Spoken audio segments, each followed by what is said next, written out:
వరుని బోలి నిలుచున్నాడు పరికించి చూడా నతడు పరుడుగాడు రక్షకుండు ప్రాణ స్నేహితుడు నతడు పరుడుగాడు రక్షకుండు ప్రాణ స్నేహితుడు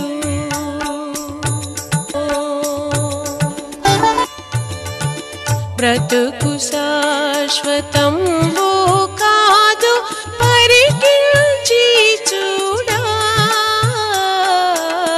బ్రతుకు శాశ్వతంబు కాదు పరికించి చూడా గాన బ్రతికియుండు కాలముననే ప్రభుని కొలువండి గాన బ్రతికియుండు కాలముననే ప్రభుని కొలువండి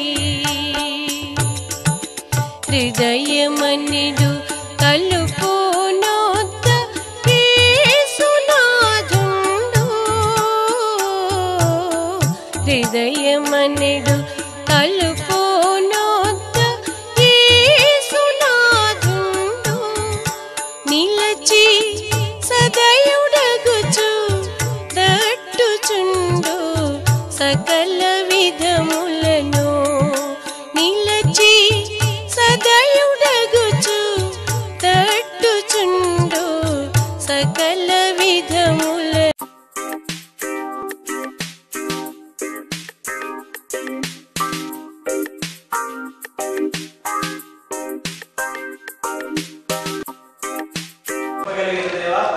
తండ్రి ఈ పరిశుద్ధ ఆరాధన దినమున మా మనవులు ఆలకించి మిమ్మల్ని ఆత్మతో సత్యంతో ఆరాధించి మీ కృపకు పాత్రలుగా చేయమని వచ్చిన ఇది వీక్షించే ప్రతి బిడ్డను ప్రతి విశ్వాసాన్ని ప్రతి కుటుంబాన్ని దీవించుతాయి యేసు ప్రభు నామమున ప్రార్థిస్తున్నాం ప్రభు తండ్రి ఆమేన్.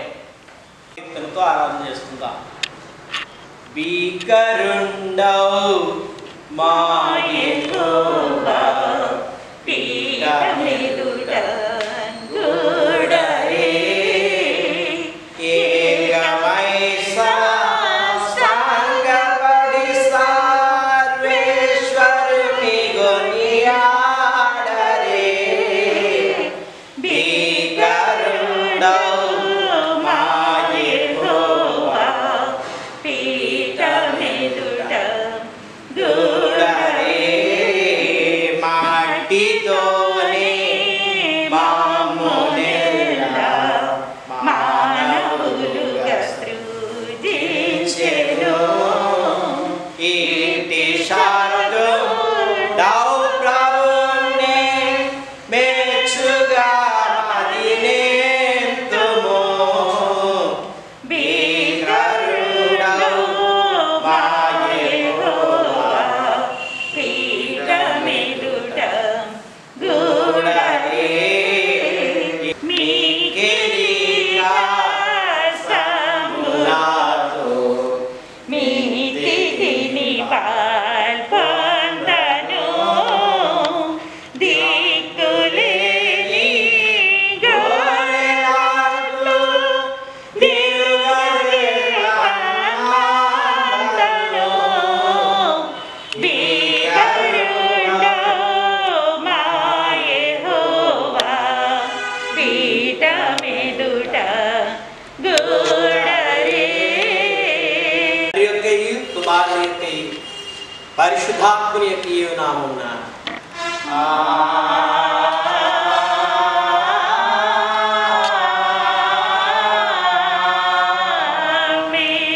నీ వెలుగును నీ సత్యమును బయలుదేరజేయము అవి నాకు త్రోవ చూపును అవి నీ పరిశుద్ధ పర్వతములను నీ నివాస స్థలములను తోడుకొని వచ్చును అప్పుడు నేను దేవుని బలిపీఠమునకు నాకు ఆనంద సంతోషములు కలుగజేయ దేవుని యొక్క చేరుదును దేవా నా దేవా సితారా వాయించుచు నీకు కృతజ్ఞతాస్తుతులు చెల్లించెదను. ప్రభునందు ప్రియులారా, యథార్థ హృదయంతో మన తండ్రి అయిన దేవుని సమీపించి ఆయన ఎదుట మన పాపములను ఒప్పుకొని మన ప్రభు అయిన యేసు క్రీస్తు పేరిట మనకు క్షమాపణ దయచేయమని వేడుకుందాము. ప్రభువు నామము వలననే మనకు సహాయము కలుగుచున్నది.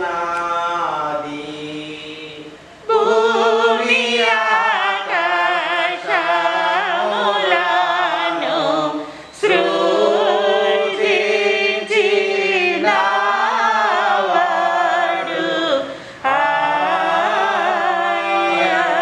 ఆయనే. ప్రభువు సన్నిధిని నాయతి క్రమములు నేను ఒప్పుకొందునను కొంటిని. నీవు నా పాపదోషము పరిహరించి యున్నావు. మా సృష్టికర్తవు విమోచకుడునైన సర్వశక్తి గల దేవా, దీనులము పాపలము మేము స్వభావికముగా పాపులమని అపవిత్రులమని తలపు వలన మాట వలన క్రియ వలన నీకు విరోధముగా పాపం చేస్తుమని నేను కోరుకుంటున్నాం.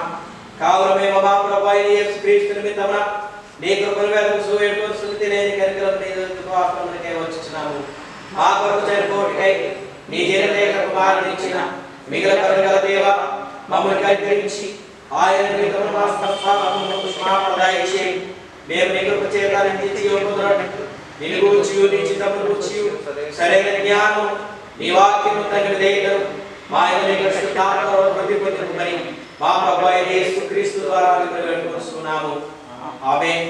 మన పరలోకపు తండ్రి సర్వశక్తి గల దేవుడు మనల్ని కనికరించి మన కొరకు చనిపోటుకై తన యొక్క కుమారునిచ్చి ఆయన మూలమున మన పాపములన్నిటినీ క్షమించున్నాడు. ఆయన నామందు విశ్వాసం ఉంచి వారికి దేవుని కుమారులు ఒకటి కార్మించు వారికి తన పరిశుద్ధాత్మను అనుగ్రహించును. నమ్మి బాప్తిస్మం పొందువాడు రక్షింపబడును. ఓ ప్రభువా, ఆయన రక్షణ అందరికీ నీ దయచేయు.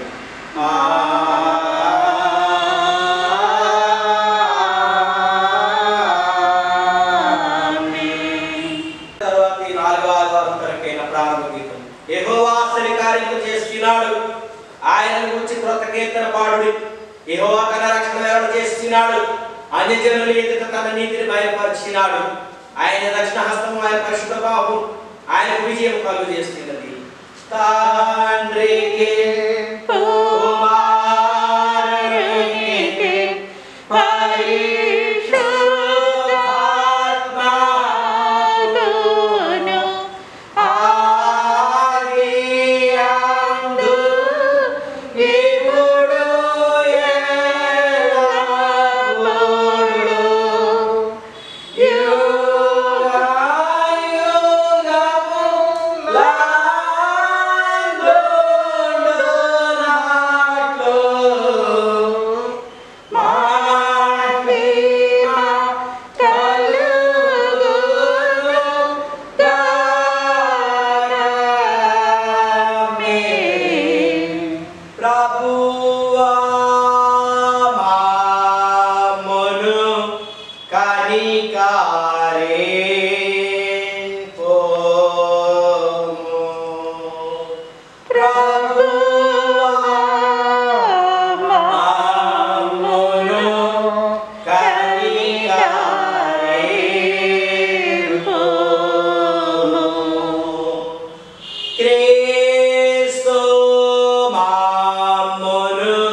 వారిలో దేవుడు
నిగారించు పరిశుద్ధుడావు ప్రభుడవు నీవు ప్రభువైన క్రీస్తు పరిశుద్ధాత్మతో తండ్రి అయిన దేవుని యందు పరిపూర్ణ మహిమతో ప్రదాలుచున్నామిప్పుడు.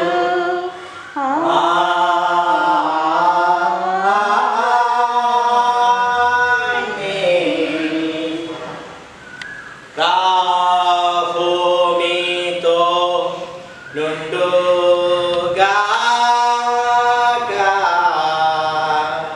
నీ ఆత్మతో నుండుగాక.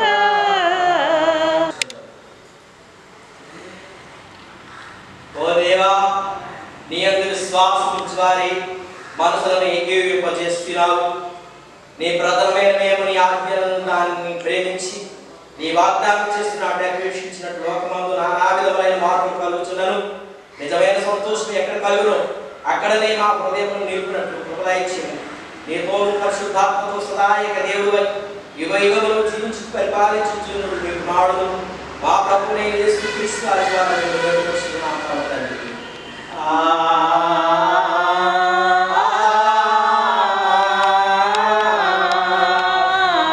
ఆమేన్. ఈస్టర్ తర్వాతి 4వ ఆదివారం కొరకై ఏర్పాటు చేయబడిన పరిశుద్ధ సత్యవేద గ్రంథం నుండి పాత నిబంధన పాఠ్య భాగముగా ప్రవక్త యెషయా గ్రంథము 12వ అధ్యాయము 1 నుండి 6 వచనాల వరకుల భాగము, అలాగే పత్రిక లేఖన భాగము అపోస్తుడైన పౌలు కొరింథీ సంఘానికి రాసిన 2వ పత్రిక 5వ అధ్యాయము 14 నుండి 21 వరకుల భాగము, సువార్త పాఠ్య భాగము యోహాను సువార్త 8వ అధ్యాయము 21 నుంచి 36 వరకుల భాగము. తర్వాత 4వ ఆదివారం కొరకు ఏర్పాటు చేయబడిన పాత నిబంధన పాఠ్యభాగము ప్రవక్త అయిన యెషయా రాసిన గ్రంథము 12వ అధ్యాయము 1 నుంచి 6 వచనాలు చదువుకుందాం. ప్రవక్త అయిన యెషయా రాసిన గ్రంథము 12వ అధ్యాయము 1 వచన ప్రారంభం. ఆ దినమున మీరు ఎలాగందురు, యెహోవా నీవు నా మీద కోపపడితివి, నీ కోపము చల్లారెను. నిన్ను స్తుతించుచున్నాను, నీవు నన్ను ఆదరించి ఉన్నావు.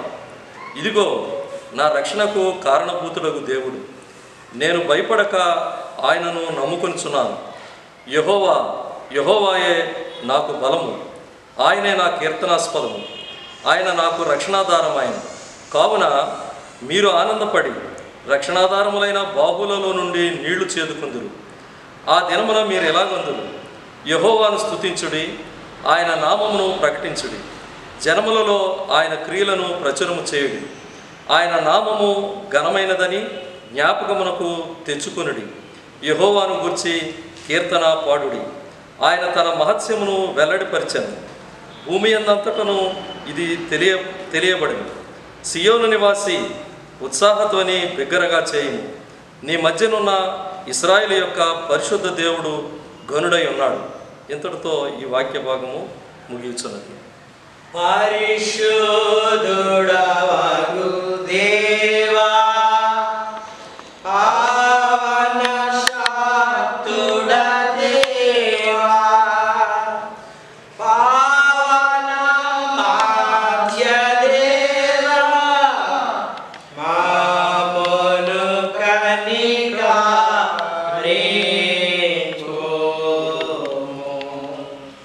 ఈస్టర్ తరువాతి 4వ ఆదివారం కొరకు ఏర్పాటు చేయబడిన పత్రిక పాఠ్యభాగము కొరింథీయులకు రాసిన 2వ పత్రిక 5వ అధ్యాయము 14 నుంచి ఈ విధంగా వ్రాయబడి ఉన్నది. క్రీస్తు ప్రేమ మమ్మను బలవంతము చేయుచున్నది. ఎలాగనగా అందరి కొరకు ఒకడు మృతి పొందెను గనుక అందరినో మృతి పొందిరనియు, జీవించు వారికి మీదట తమ కొరకు కాక తమ నిమిత్తము మృతి పొంది తిరిగి లేచిన వాని కొరకే జీవించుటకు ఆయన అందరి కొరకు మృతి పొందిననియు నిశ్చయించుకొంచున్నాము. కావున ఇక మీదట మేము శరీర రీతిగా ఎవరినైనాను ఎరుగము. మేము క్రీస్తును శరీర రీతిగా ఎరిగి ఉండినను ఇక మీదట ఆయనను అలాగే ఎరుగము. కాగా ఎవడైనాను క్రీస్తు నందున్న ఎడల వాడు నూతన సృష్టి, పాతవి గతించెను, ఇదిగో క్రొత్తవాయెను. సమస్తమును దేవుని వలనైనవి. ఆయన మనలను క్రీస్తు ద్వారా తనతో సమాధానపరుచుకొని ఆ సమాధానపరచు పరిచర్యను మాకు అనుగ్రహించెను. అదేమనగా దేవుడు వారి అపరాధములను వారి మీద మోపక క్రీస్తునందు లోకమును తనతో సమాధానపరచుకొనుచు ఆ సమాధాన వాక్యమును మాకు అప్పగించెను. కావున దేవుడు మా ద్వారా వేడుకొనినట్టు మేము క్రీస్తుకు రాయబారులమై దేవునితో సమాధానపడుడని క్రీస్తు పక్షముగా మిమ్మల్ని బతిమాలుకొనుచున్నాము. ఎందుకనగా మనం ఆయన యందు దేవుని నీతి అగునట్లు పాపమెరుగని ఆయనను మన కోసము పాపముగా చేసెను. ఇంతటితో పత్రిక పాఠ్యభాగం ముగిచున్నది. హల్లెలూయా హల్లెలూయా హల్లెలూయా. ఈస్టర్ తరువాతి 4వ ఆదివారమునకై ఏర్పాటు చేయబడిన సువార్త పాఠ్యభాగము శిష్యుడైన యోహాను రాసిన సువార్త 8వ అధ్యాయము 21వ వచనం నుండి 36వ వచనం వరకు ఇలాగూ వ్రాయబడి ఉన్నది.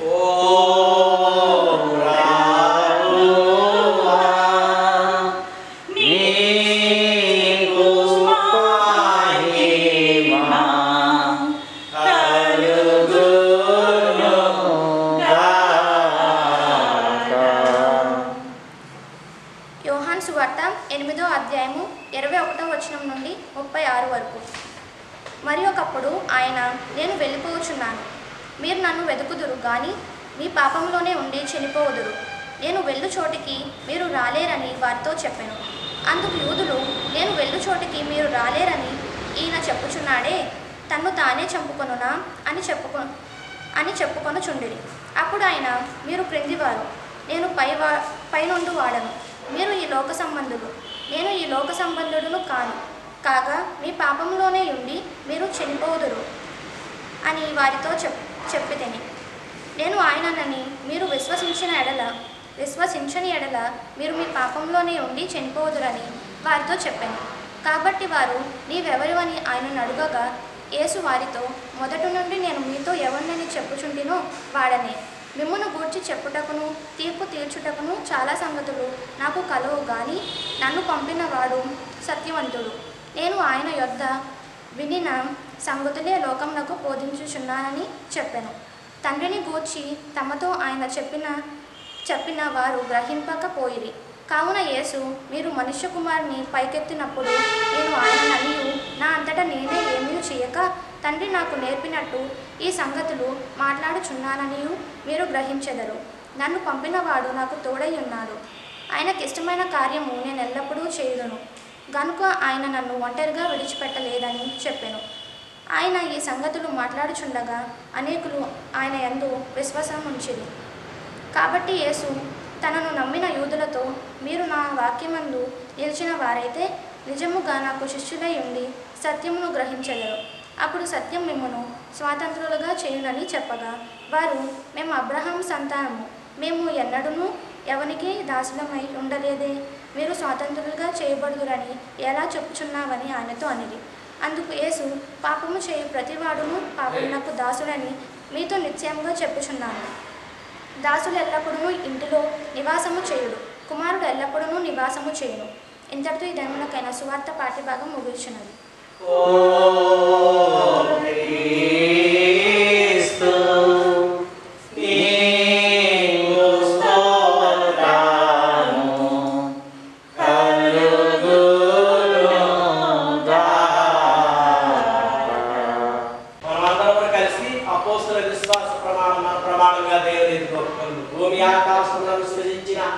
సర్వశక్తి గల తండ్రి అయిన దేవుని నమ్ముచున్న ఆయన కుమారుడు ప్రభువైన యేసుక్రీస్తును నమ్ముచున్న ఈయన పరిశుద్ధాత్మగా పవిత్రపడి కన్యక మరియ పుట్టి కొట్టుకులారు అధికారమున శ్రమపడి సిలువ వేయబడి చనిపోయి సమాధి చేయబడినని అదృశ్యలోకములోకి దిగినని చనిపోయిన వారి నుండి 3వ దినమున తిరిగి లేచి పరలోకమునకు ఎక్కి సర్వశక్తిగల తండ్రి అయిన దేవుని కుడి చేతి వైపున కూర్చున్నాడని సజీవులను మృతులను తీర్పు చేటి వాడు వచ్చునని నమ్ముచున్నాను.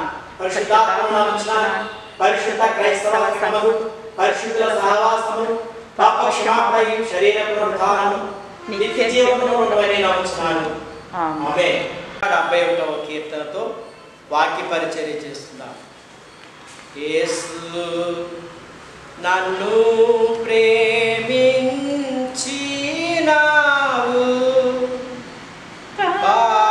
పాపినైనా నన్ను ప్రేమించినావు,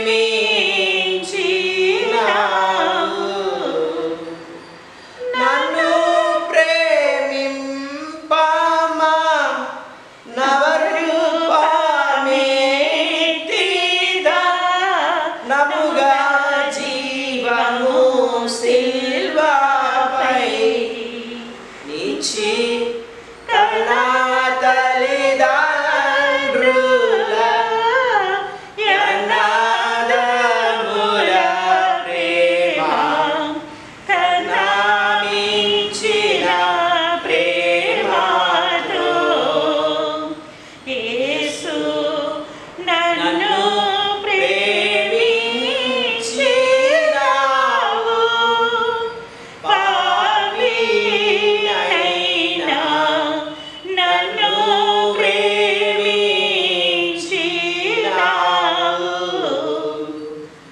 నా వంటి నరుండొకడు నన్ను ప్రేమించనా, నా వలన ఫలముగరు. ఆహా నీ వంటి పుణ్యునికి నా వంటి పాపితో కేవలం ఏమీ లేక యేసు నన్ను ప్రేమించినావు,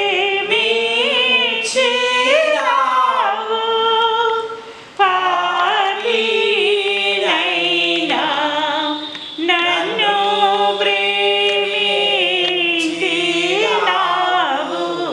దేవుని నుండి మన ప్రభు అయిన యేసుక్రీస్తు వారి నుండి కృపయు సమాధానము మీకు కలుగునుగాక. ఆమేన్. ప్రభునందు ప్రియ విశ్వాసులారా, దేవుని యొక్క గణనామానికి, త్రియేక దేవునికి వందనాలు, స్తోత్రాలు, స్తుతులు చెల్లిస్తూ ఈస్టర్ తర్వాతి 4వ ఆదివారం కొరకై ఏర్పాటు చేయబడిన పరిశుద్ధ సత్యవేద గ్రంథములో నుండి పరిశుద్ధుడు యోహాను గారు వ్రాసిన సువార్త 8వ అధ్యాయము 34వ వచనమును మరొకసారి జ్ఞాపకం చేస్తుందా. అందుకు యేసు, పాపం చేయి ప్రతివాడును పాపమునకు దాసుడని మీతో నిశ్చయంగా చెప్తున్నాను. ప్రార్థన చేస్తున్నాం. పరిశుద్ధుడా యేసయ్యా, మీకు వందనాలు. ఈనాటి మే 2వ తేదీ ఈ మొదటి పరిశుద్ధ ఆదివారంలో నీ సన్నిధిలో మేము నైనా ఆరాధించుకోవడానికి, మీ వాక్యాన్ని ధ్యానించుకోవడానికి మీ కృప చూపించమని దేవా, మరి ఈ పరిస్థితుల వల్ల యూట్యూబ్ ద్వారా ఈ స్వార్థను వింటున్న ప్రతి విశ్వాసిని, ప్రతి బిడ్డను మీరు దీవించమని, మరి ఈ ధ్యానంలో నా నోటి మాటలు, మా అందరి హృదయ ధ్యానాలు మీ దృష్టికి యోగ్యంగా చేసుకోమని యేసు ప్రభు పేరుతో వేడుకుంటున్నాం పరమ తండ్రి. మే ప్రభునందు ప్రియ సంగమా, ఈనాటి మన ధ్యానాంశము దేవునికి దాసులు, పాపమునకు దాసులు. పాపము చేయి ప్రతివాడును పాపమునకు దాసుడని మీతో నిశ్చయముగా చెప్పుచున్నాను అని ప్రభువారు చెప్పిన మాటను మనం జ్ఞాపకం చేసుకోవాల్సిన వారుగా ఉన్నాం. ఈ యోహాను భక్తుడు వ్రాసిన 8వ అధ్యాయంలో ఈరోజు వాక్య భాగాన్ని మనం అనుసరించి చూడగలిగినట్లయితే యేసుక్రీస్తు ప్రభువారు అన్నారు, నా పని, తండ్రి నాకు అప్పగించిన పని పూర్తయింది, నేను నా తండ్రి దగ్గరికి వెళుతున్నాను కనుక మీరు మీ పాపము, మీ జీవితాలు మారకుండగా మీ పాపములో నుండి మీరు ఈ రీతిగానే ఉంటే నా దగ్గరకు మీరు రాలేరు, మీ పాప జీవితాన్ని మీరు మార్చుకోవాలి అని ప్రభు ఆనాటి సమాజంతో, యూదులతో లేక తన శిష్యులతో ప్రభువారు చెప్పినప్పుడు ప్రభువారు అన్నారు, నన్ను నమ్మినవాడు నిత్య జీవానికి వారసుడు, కనుక నా మాటలు విని వాటి చొప్పున గ్రహించువాడు నాకు శిష్యుడైండును. అప్పుడు సత్యము అనగా నేను మిమ్మలను స్వతంత్రులుగా చేయదనగా యూదులకి కొంచెం కోపం వచ్చింది.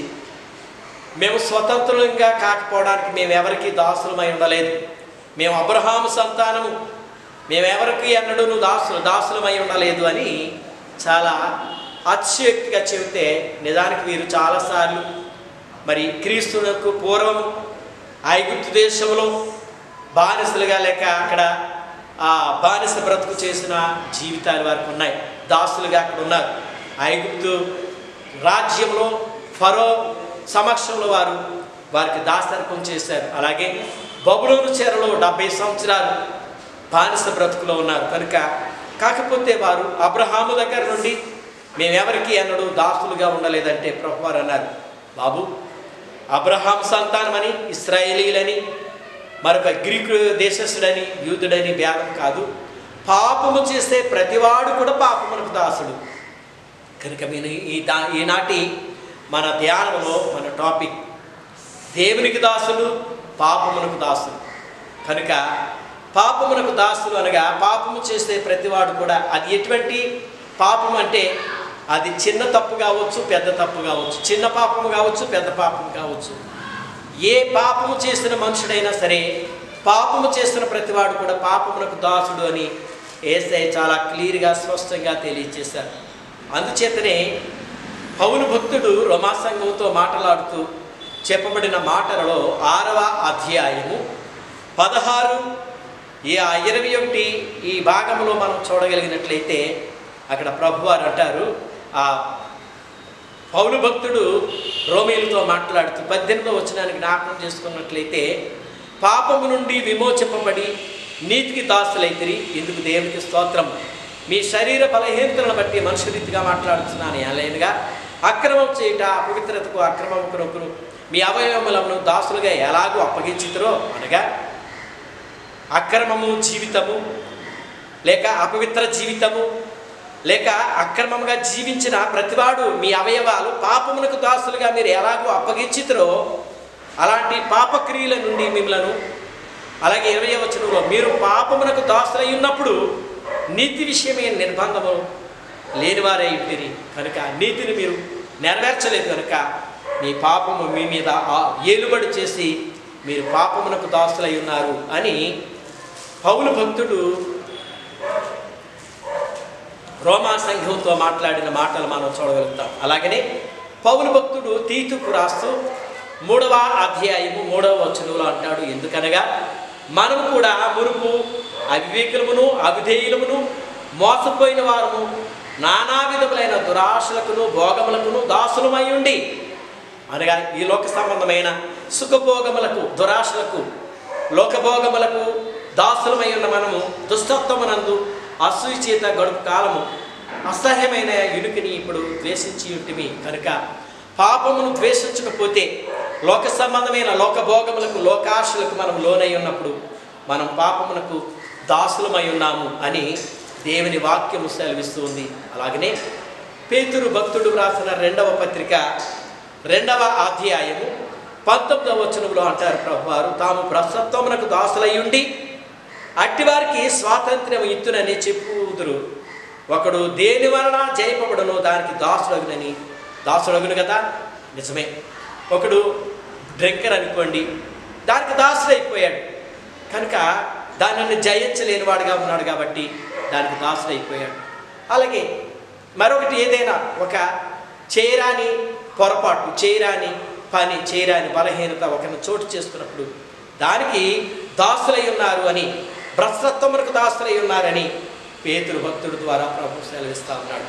నిజమే ప్రభునందు ప్రియ దేవుని సంగమా, మరి పాపమునకు దాసులైన మనము పాపము నుండి విడిపింపబడాలని దేవుని యొక్క వాక్యం మనల్ని హెచ్చరిస్తూ ఉంది.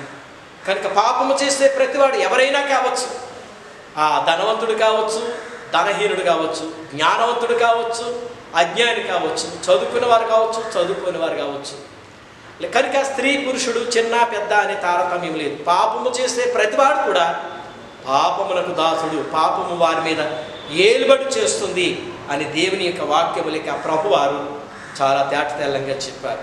అందుకనే ఈరోజు మనం చదువుకున్న పాత నిబంధన గ్రంథంలో యెషయా గ్రంథము 12వ అధ్యాయములో చెప్పబడిన మాటలను మనం ఆలోచించినట్లయితే ఆ దినమున మీరు ఇలాగనందరు కనుక యెహోవా నీవు మా మీద కోపపడితివి, నీ కోపము చాలని నిన్ను స్తుతించుచున్నాను, నీవు నన్ను ఆదరించినావు. కనుక రక్షణకు కారణభూతుడైన దేవుడు ఆయన రక్షణ పొందాలి అంటే పాపము నుండి మనం విడిపింపబడాలి. పాపమునకు దాసులమైన మనము కనుక మనం దేవునికి మొరపెట్టి ఆ పాపముల నుండి విడిపింపబడాలి అని మరి ప్రవక్త యెషయా గారు సెలవిచ్చిన ఇశ్రాయేలీయులతో మాట్లాడిన మాటలను మనం ఇక్కడ జ్ఞాపకం చేసుకోండి. కనుక రక్షణకు కారణభూతుడైన దేవుడు పాపము నుండి విడిపించుటకు శక్తిమంతుడు. ఆయన కూర్చి 6వ వచనంలో అంటాడు, సియోను నివాసి ఉత్సాహత్వని బిగ్గరగా చేయను, నీ మధ్యనున్న ఇశ్రాయేలీక పరిశుద్ధ దేవుడు గనుడై ఉన్నాడు. పాపములను క్షమించే దేవుడు పరిశుద్ధుడు, రక్షకుడు, గనుడైన దేవుడు పాపముల నుండి మనం పరిహరించడానికి శక్తిమంతుడై ఉన్నాడు అని ఆ ప్రవక్త మనకి సెలవిస్తున్నాడు. అలాంటి దేవుని మనం విధేయులమై ఆయన కాచిన పవిత్రమైన రక్తములో ఇదిగో నా రక్షణకు కారణభూతుడకు దేవుడు, నేను భయపడను, ఆయనను నమ్ముకొని ఉన్నాను, యెహోవాయే నాకు బలము, ఆయనని కీర్తనాస్పదము, ఆయన నాకు రక్షణాధారమాయను. కనుక రక్షకుడు అనగా యేసుక్రీస్తు ప్రభువారు ఆయన పవిత్రమైన పరిశుద్ధమైన అమూల్యమైన రక్తము చేత మనలను కడిగి విమోచించారు. కనుక ఆయన రక్షకుడై ఉన్నాడు, పాప విమోచకుడై ఉన్నాడు. అందుకే భక్తుడైన యోహాను గారు వ్రాసిన మొదటి పత్రికలో 1వ అధ్యాయము 7వ వచనములో, అయితే ఆయన వెలుగులోనున్న ప్రకారము మనమును వెలుగులో నడిచిన ఎడల మనము అన్యోన్య సహవాసం గలవారమై ఉందుము. అప్పుడు ఆయన కుమారుడైన యేసు రక్తము ప్రతి పాపము నుండి మనలను పవిత్రులుగా చేయును. మనము పాపము లేని వారమని చెప్పుకుని నీ ఎడల మనమే మోసపుచ్చుకుందుము, మరియు మనలో సత్యం ఉండదు. మన పాపములను మనం ఒప్పుకొని నీ ఎడల ఆయన నమ్మదగిన వాడును నీతిమంతుడును కనుక ఆయన మన పాపములను క్షమించి సమస్త దుర్నీతి నుండి మనం పవిత్రులుగా చేయను. కనుక పాపము చేస్తున్న మనకి పరిహారము ఏమిటి లేక ప్రత్యామ్నాయము మార్గం ఏమిటి అనగా యేసుక్రీస్తు ప్రభువారు కల్వరి శిలువలో నీ కొరకు నా కొరకు కార్చిన ఆ అమూల్యమైన గొర్రెపిల్ల రక్తంతో ఎవరైతే ఒప్పుకొని విమోచింపబడి కడగబడతారో వారికి పాప క్షమాపణ దొరుకుతుంది. కనుక పాపమునకు పరిహారము ఈ లోకంలో ఎక్కడికి, ఏ తావుకి, ఏ దేశానికి, ఏ ప్రదేశానికి వెళ్ళినా, ఏ యాత్రలు, ఏ యాగములు చేసిన పాపానికి పరిహారం లేదు. కానీ మనందరి పక్షంగా యజ్ఞమైన యేసుక్రీస్తు వారి ద్వారానే పాప విమోచన ఆయన పరిశుద్ధ రక్తం చేత మనకి పాప పరిహారం కలుగుతుంది అని. అందుకే ఈ దినమున మనం చదువుకున్నట్టి పత్రిక లేఖన భాగంలో పౌలు భక్తుడు కొరింథీ సంఘానికి రాసిన 2వ పత్రిక 5వ అధ్యాయం 21వ వచనములో, ఎందుకనగా మనమాయన యందు దేవుని నీతి అగునట్లు పాపమెరుగని ఆయన మన కోసము పాపముగా చేస్తాను. కనుక పాపము చేయి ప్రతివాడు పాపమునకు దాసుడై పాపములో బంధింపబడిన, పాపమునకు బందీ గృహమైనట్టి పాపములో బంధింపబడిన పాపిని విడిపించుటకు పరిశుద్ధుడైన దేవుడు పరమను విడి భూలోకానికి నరుడుగా వచ్చి ఆయన మన కొరకై మన స్థానంలో పాపి స్థానంలో నిలిచి పాపమునకు పరిహారం చెల్లించుట కొరకు ఆయన పాపమెరుగని ఆయన మన కోసం పాపముగా చేయబడి పాపమునకు పరిహారము చెల్లించారు, పాపమునకు ప్రాయశ్చిత్తము చెల్లించారని లేఖనము మనతో మాట్లాడుతుంది. కనుక అలాగనే కొలసీ సంఘానికి పౌలు గారు రాసిన పత్రికలో 13:15లో, మరియు అపరాధముల వలన శరీరం సొనతి లేక ఉండుట వలన మీరు పూర్వకమైన ఆజ్ఞల వలన మన మీద రుణముగాను మనకు విరోధముగా నుండిన పత్రమును మేకులకు కొట్టి, మేకులతో సిలువకు కొట్టి దాని మీద చేవ్రాతను తుడిసివేసి మనకు అడ్డం లేకుండా దానిని అనగా పాపమును ఎత్తివేసి మన అపరాధములన్నింటినీ క్షమించి ఆయనతో కూడా మమ్మలను జీవింపజేసను. ఆయన ప్రధాన అధికారులతో నిరాయుధులుగా సిలువ చేయ సాముతో వారిని పట్టి తెచ్చి బాహాటంగా వేడుకకు కనపరచను. పాపమును పరిహారం యేసుక్రీస్తు వారు చెల్లించారు. ఆయన విలువైన అమూల్యమైన రక్తము చేత మనకి విమోచనం. అందుకనే అపోస్తుల కార్యముల గ్రంథంలో 20వ అధ్యాయం 28వ వచనంలో దేవుడు తన స్వరక్తమిచ్చి సంపాదించిన సంఘమును కాయుటకు పరిశుద్ధాత్ముడు మిమ్మల్ని దేని యందు అధ్యక్షులుగా ఉంచెను. ఆ యావత్ మందను గూర్చి మీ మటుకు మీరు మిమ్మల్ని గూర్చి జాగ్రత్తగా ఉండి ఆయన విలువైన రక్తము చేత మనలను కొని పాపముల నుండి మనం విడిపించారు. కనుక పాపం నుండి విడిపించే దేవుడు, పాపమునకు పరిహారము చెల్లించిన దేవుడు. కనుక పాపమునకు దాసులుగా మనం ఉండొద్దు. దేవునికి దాసులు, దేవునికి దాసులు. ఆ అపోస్తుల కార్యముల గ్రంథము కొరింథీ సంఘానికి పౌలు గారు రాసిన 2వ పత్రిక 6వ అధ్యాయము 18వ వచనంలో మనము జీవము గల దేవుని ఆలయమై ఉన్నామనియు అందుకు దేవుడు ఇలాగ సెలవిచ్చుచున్నాడు, నేను వారిలో సంచరింతును, నేను వారికి దేవుడినయ్యుందును, వారు నా ప్రజలయ్యుందురు. కావున మీరు వారి మధ్య నుండి బయలువడి ప్రత్యేకముగా ఉండుడి, అపవిత్రమైన దానిని ముట్టకుడి అని ప్రభు సెలవిచ్చుచున్నాడు. మరియు నేను మిమ్మల్ని చేర్చుకుందును, మీకు తండ్రినయ్యుందును, మీరు నాకు కుమారులను కుమార్తెలనయ్యుందురని సర్వశక్తి గల ప్రభువు సెలవిచ్చుచున్నాడు. దేవునికి దాసులు ఎవరగా అనగా మనం పాపం నుండి, లోకం నుండి, లోకాశల నుండి, దురాశల నుండి విడిపింపబడి అపవిత్రమైన దానిని ముట్టకుండగా మనం ప్రత్యేకముగా ఉండి ప్రభు కృపచేత ప్రత్యేకింపబడిన మనలను దేవునికి దాసులుగా ఉండే మనలను దాసులుగా కాదు కానీ ఆయనకి కుమారులుగాను కుమార్తెలుగా మనం చేయడానికి ఆయన ఇష్టపడుతున్నారు అనే సత్యం. కనుక దేవునికి దాసులుగా మరి ఇశ్రాయేలు ప్రజలు తమను తాము ప్రతిష్ఠించుకున్నారు అని లేవియా కాండములో 25వ అధ్యాయము 22వ అధ్యాయం 55వ వచనంలో చివరి వచనంలో అంటాడు, అనగా ఇశ్రాయేలీయులు నాకే దాసులు, నేను ఐగుప్తు దేశం నుండి రప్పించిన నా దాసులే, నేను మీ దేవుడునై నా యెహోవాను. గమనిందాము, ఇశ్రాయేలీయులు నాకే దాసులు, నేను ఐగుప్తు దేశంలో నుండి రప్పించిన నా దాసులే, నేను మీ దేవుడునైన యెహోవా. ఐగుప్తు దేశంలో బానిసలుగా ఉన్న ఇజ్రాయేలీయుల్ని తన దాసులుగా, తన బిడ్డలుగా చేసుకోవడానికి వారిని పాపదాస్యం నుండి విడిపించారు అని లేవియా కాండం 25:55లో మనకి సెలవిచ్చిన మాటలు మనం చూడగలం. అలాగనే సమూయేలు ప్రవక్త, సమూయేలు గ్రంథము సమూయేలు మొదటి గ్రంథము 3వ అధ్యాయంలో మరి సమూయేలు బాలుడిగా ఉండినప్పుడు దేవుని సన్నిధిలో పరిచర్య చేస్తూ ఉన్నప్పుడు ఒక రాత్రి సమయంలో దేవుడు సమూయేలును పిలుస్తూ ఉండగా అతడు పిలిచేవాడు దేవుడు అని ఎరుగక ఏలీ దగ్గరికి, దైవజనుడి దగ్గరికి వెళ్ళి, అయ్యా నన్ను పిలిచారంటే మరి ముమ్మారు అలా జరుగుతున్నప్పుడు ఏలీ గమనించి, పిలిచేది నేను కాదు దేవుడు అని గమనించి, అరే బాబు మరలా నిన్ను ఎవరైనా పిలిస్తే అయ్యా నీ దాసుడను ఆలకించుచున్నాడు, ఆజ్ఞ మనిషి చెప్పు అన్నప్పుడు సమూయేలు పండుకున్నప్పుడు దేవుడు మరలా పిలిచినప్పుడు అప్పుడు సమూయేలు అంటున్నాడు 10వ వచనంలో, సమూయేలు మొదటి గ్రంథం 3వ అధ్యాయం 10వ వచనంలో, తరువాత యెహోవా ప్రత్యక్షమై నిలిచి ఆ రీతిగా సమూయేలు సమూయేలు అని పిలువగా, సమూయేలు నీ దాసుడు ఆలకించుచున్నాడు, ఆజ్ఞయము. అవును, దేవునికి విధేయులైన వారిని, దేవుని ప్రేమించిన వారిని, దేవుని భయం కలిగిన వారిని, దేవుని పిల్లలమైన మనము లోకానికి దాసులము, పాపానికి దాసులము, ఎవరో యజమానులకు దాసులం కాదు, కానీ దేవునికి మనం దాసులంగా ఉండుట మనకెంతో ఆశీర్వాదకరము, ఎంతో అది విలువైనది.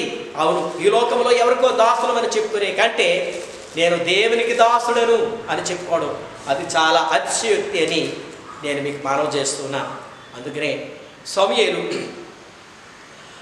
ఆ రాజుల మొదటి గ్రంథములో సొలొమోను మహారాజుతో ప్రభు సెలవిచ్చిన మాటను మనం జ్ఞాపకం చేసుకున్నట్లయితే, సమూయేలు రాజుల మొదటి గ్రంథము 3వ అధ్యాయం 9వ వచనాన్ని జ్ఞాపకం చేసుకున్నట్లయితే, ఇంత గొప్పదైన నీ జనులకు న్యాయము తీర్చగలవాడు ఎవడు? కాబట్టి నేను మంచి చెడులు వివేచించే నీ జనులకు న్యాయం తీర్చినట్లు నీ దాసుడునైన నాకు వివేకము గల హృదయమును దయచేయను. దేవుడు సమూయేలు ప్రార్థన ఆలకించి, సొలొమోను మహారాజు ప్రార్థన ఆలకించి ఆ సొలొమోనుతో అంటాడు, సొలొమోను, నీ ప్రవర్తన నేను మెచ్చుకున్నాను, నీ అర్పణ నేను అంగీకరించాను, నీకేం కావాలి కోరుకున్నప్పుడు ధనధాన్యాలు వస్తువాహనాలు కోరలేదు, కానీ నీవు నాకు అనుగ్రహించిన ఈ జనులను పరిపాలించుటకు నీ దాసుడునైనా. ఒకవేళ ఇశ్రాయేలీలకు యజమానుడు మహారాజు సొలొమోను, కానీ అక్కడ ఒప్పుకుంటున్నాడు, ఈ ప్రజలందరూ నాకు దాసులుగా నీవు అప్పగించావు, కానీ నేను నీ దాసుడినై ఉన్నాను, నేను నీ దాసుడినై ఉన్నాను. కనుక ఎంత తగ్గింపు స్వభావం! ఒక ప్రవక్త సమూయేలు, తండ్రి నేను నీ దాసులను ఆలకించుచున్నాను సెలవు.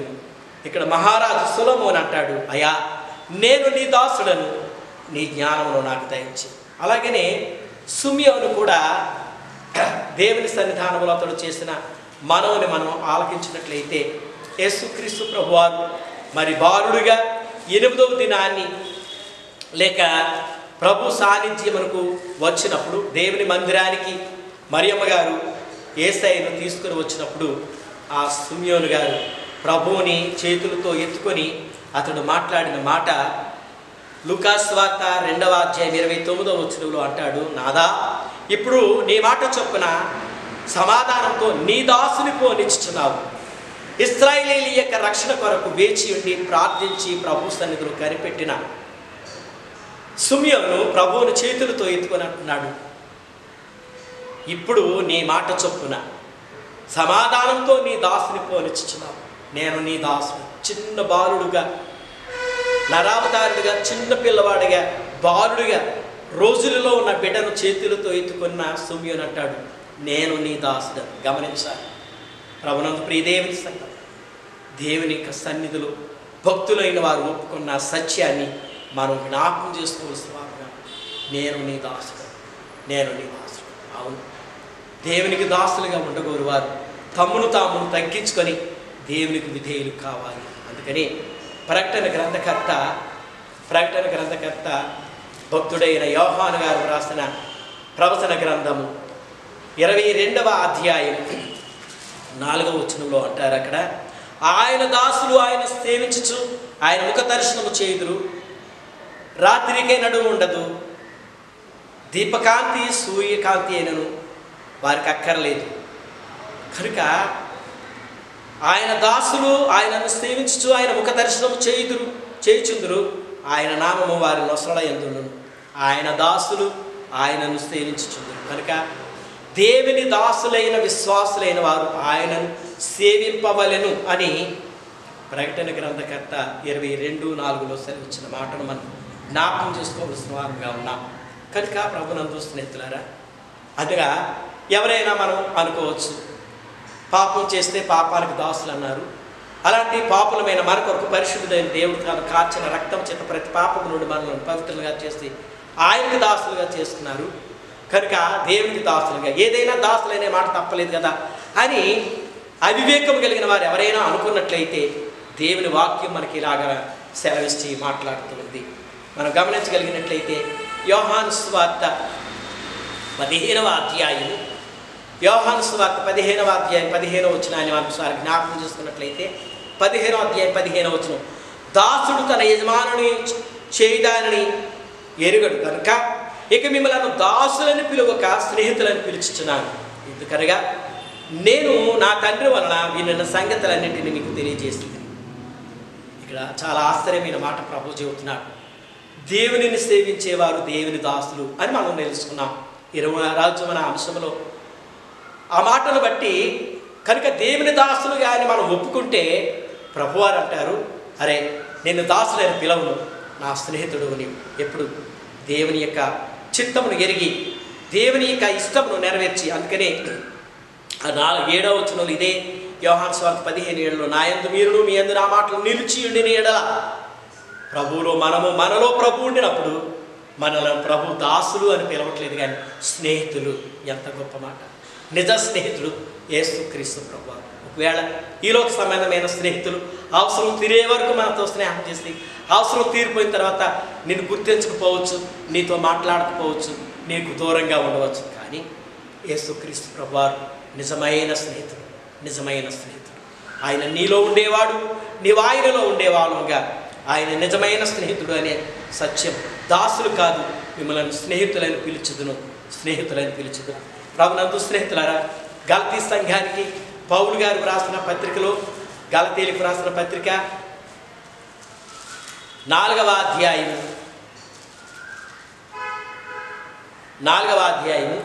గలతీలకు రాసిన పత్రిక 4వ అధ్యాయము 6, 7 వచనాలు చదువుకుందాం. మరియు మీరు కుమారులై ఉన్నందున నాయన తండ్రి అని మొరపెట్టు తన కుమారుని ఆత్మ దేవుడు మన హృదయంలోనికి పంపెను. గమనించాలి, యేసుక్రీస్తు రక్షకునికి మనం విశ్వాసంతో ప్రార్థన చేసి ఆయన యందు భయభక్తులు కలిగి ఆయనకు మొరపెట్టినప్పుడు ఆయన మన ప్రార్థన అంగీకరించి మనలను దాసులుగా కాక కుమారులుగా, మనం ఇందా చదువుకున్న కొరింథీ మొదటి పత్రిక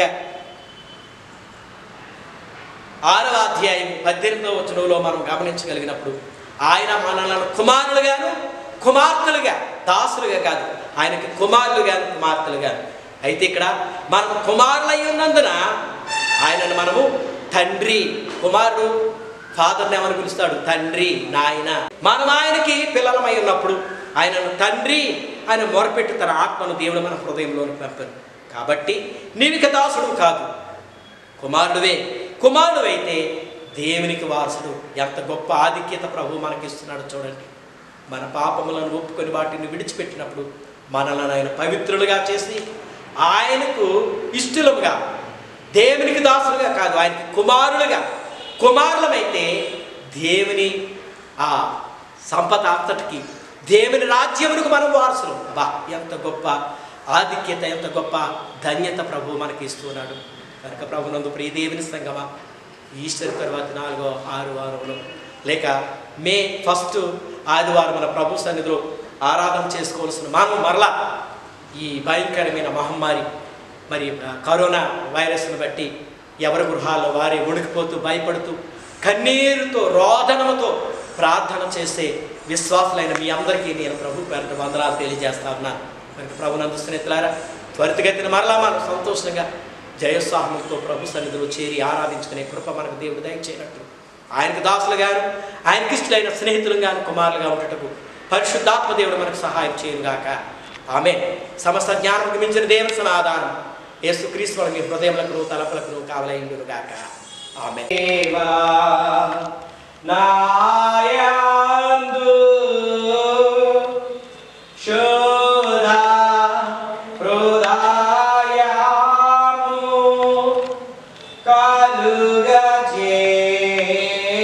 కలుగజేయుము,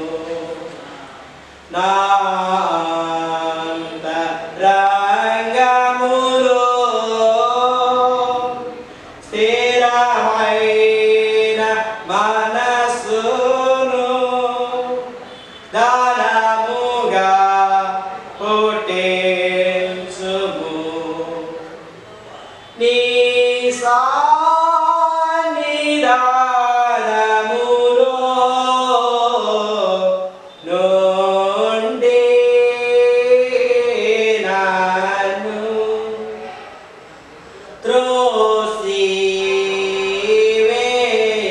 త్రోసివేయకుము. నీ పరిశుద్ధాత్మను నా యొద్ద నుండి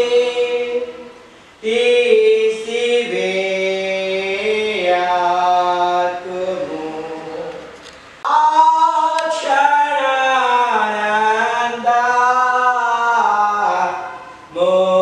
క్షణానందమునకు మరలా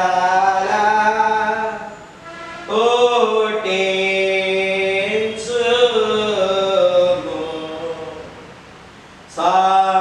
సమ్మతి గల మనసు కాలుగా చేసి నన్ను దృఢపరచుము.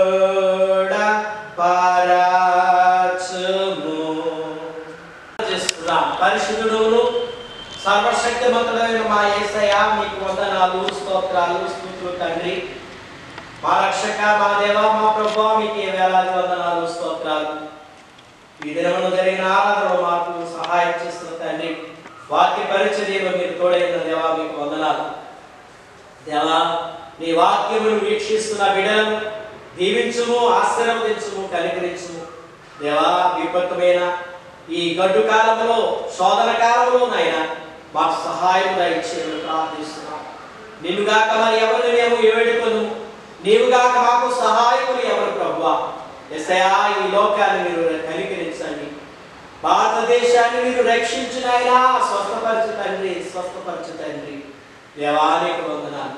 దేశంలో ఉండిన రాష్ట్రములన్నిటిని బట్టి, అలాగనే మా ఆంధ్రప్రదేశ్ను మీరు రక్షించండి, స్వస్థపరచండి.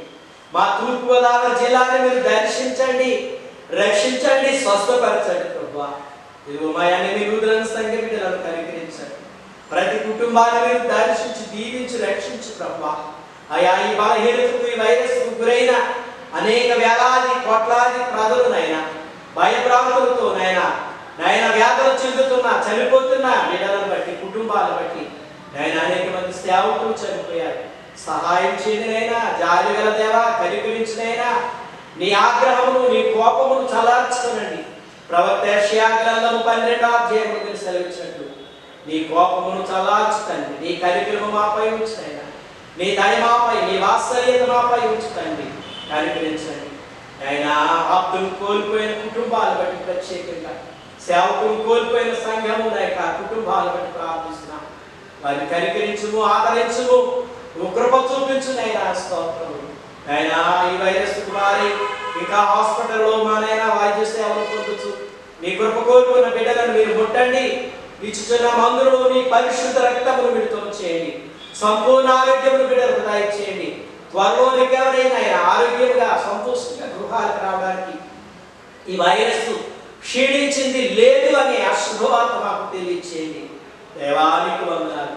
నీ పరలోకము నుండి సంహార దూతను పంపించి దాన్ని ఆపండి కృప. సంహార దూతను తొలగించండి. మీరు పంపించిన సంహార దూతను మరలా తిరిగి మీ సాన్నిధ్యానికి నడిపించుకోనండి. ఆయన ఐగుప్తు దేశంలో ఉగ్రతను కలుగు చేసి, తెగులు రప్పించి, వాటి నుండి విముక్తిని కలుగు చేసి, నాయన గొర్రె పిల్ల రక్తంతో నాయన ద్వారబంధములపై పూసి విమోచన కలుగు చేసిన దేవా, సంహార దూతకు మరలా మీరు ఆజ్ఞాపించి తిరిగి మీ సన్నిధికి రప్పించుకోనండి. సంహార దూతకు ఆజ్ఞాపించండి. నీ ఉగ్రతను చల్లార్చండి, నీ ఉగ్రతను చల్లార్చండి. దేవా, నీ కనికరము మాపై ఉంచండి, నీ సమాధానం మాతో ఉంచండి, మీ స్వస్థత మాకు ఇవ్వండి. నీ రక్తం చేత మమ్మల్ని కడగండి, మమ్మల్ని శుద్ధి చేయండి. పుట్టినరోజులు చేసుకునే వారికి మీ దయా తీర్పు ఇవ్వండి. వివాహ దినాలు జరుపుకునే వారికి మీ దయా తీర్పు ఇవ్వండి. చదువుకునే బిడ్డలకు జ్ఞానం ఇవ్వండి. మరి గడ్డు కాలంలో పరీక్షలు రాయడానికి ఆయకపడుతున్న బిడ్డలను ధైర్యపరిచి, మీ జ్ఞానం ఇచ్చి, జయమిచ్చి, దీవించి మరి ప్రార్థిస్తున్నాం. నేను ఉద్యోగులుగా ఉన్న బిడ్డలకు ఉపాధి కలిగించేయండి.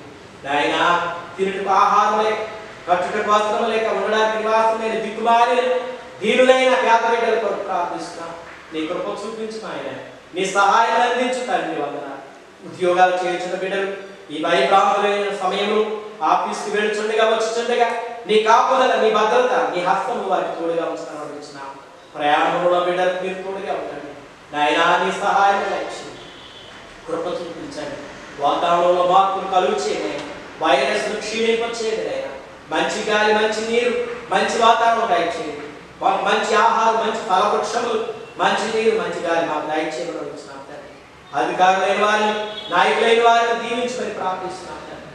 అయినా ప్రపంచ పాలకులు దేశ నాయకులు నీతి న్యాయంతో, ప్రధాని, రాష్ట్రపతి, ముఖ్యమంత్రి, గవర్నర్ నాయన, అధికారులు, శాసన సభ్యులు నీతి న్యాయంతో, నీ అందరి భయభక్తులతో వారి పరిపాలించుకుంటూ నీ మనసు వారిని రక్షించి వారిని కాపాడండి. సేవకులైన వారిని కాపాడండి నాయన. సేవా పరిచర్యలు ఎన్నో శోధనలకు ఈ వైరస్ గురైన బిడ్డలను బట్టి నీ సన్నిధిలో ప్రార్థిస్తున్నాం. వారికి ధైర్యం, స్వస్థత, ఆరోగ్యంలో దయచేయమని ప్రార్థిస్తున్నాం. యేసు ప్రభువా, వారికి వందనాలు.